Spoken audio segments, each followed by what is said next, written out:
Political consultant Ed Espinoza, Republican strategist Ron Bonjean. Thanks, gentlemen, for being with us. Thank you. Well, Ron, according to our polling, Thanks. Gingrich doesn't really even gain among independents with his amnesty stance. So who was that answer for?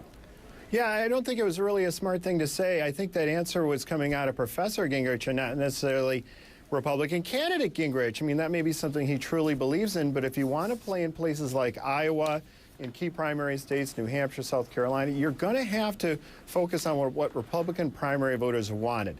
And last night's national security debate was on that, national security. Sure, immigration's important, but he really needed to focus on just getting through the debate, showing he could be a front runner, and knock it out of the park on national security credentials, which I think he did beyond immigration.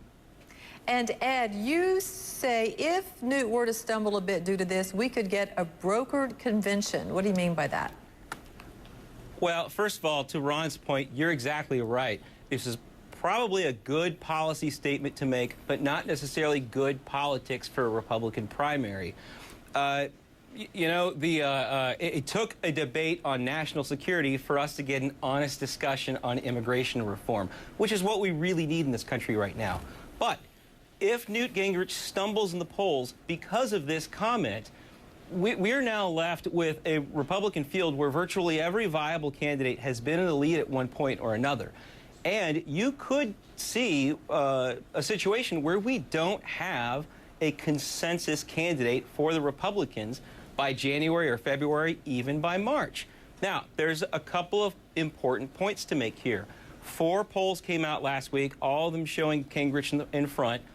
The Gallup organization made a statement saying that in years of polling, they have never seen a Republican field this divided this late in the season. That's the first point. The second point, Republican nomination rules have changed since 2008. They no longer have winner-take-all primaries. They have proportional allocation primaries. This seems like a fair thing. Democrats do it. We're fine with it.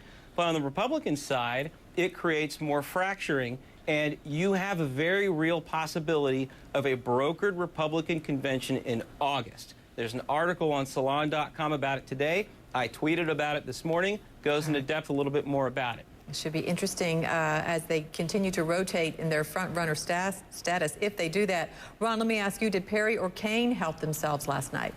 No, I don't think either of them did. You know, Kaine barely spoke. He had 3 or 4 questions, which was indicative of where he stands now in the race. And I don't think Perry helped himself much either, because people are looking for him to have a solid debate performance. I don't think it was a bad debate performance, but he needs to knock every debate out of the park right now. And I thought his answers were rather simplistic versus answers by Newt Gingrich, Mitt Romney, Bachmann did a good job, as well as Huntsman.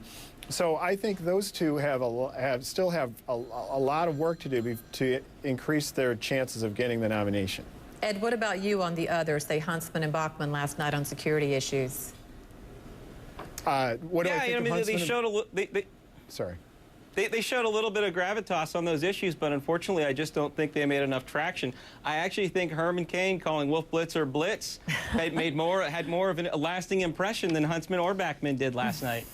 Okay, we'll leave it at that. Yes, that might have been the zinger of the evening at our Wolf Blitzer. Thanks so much, Ed Espinoza and Ron Bonjean. That's fair game. Thank you.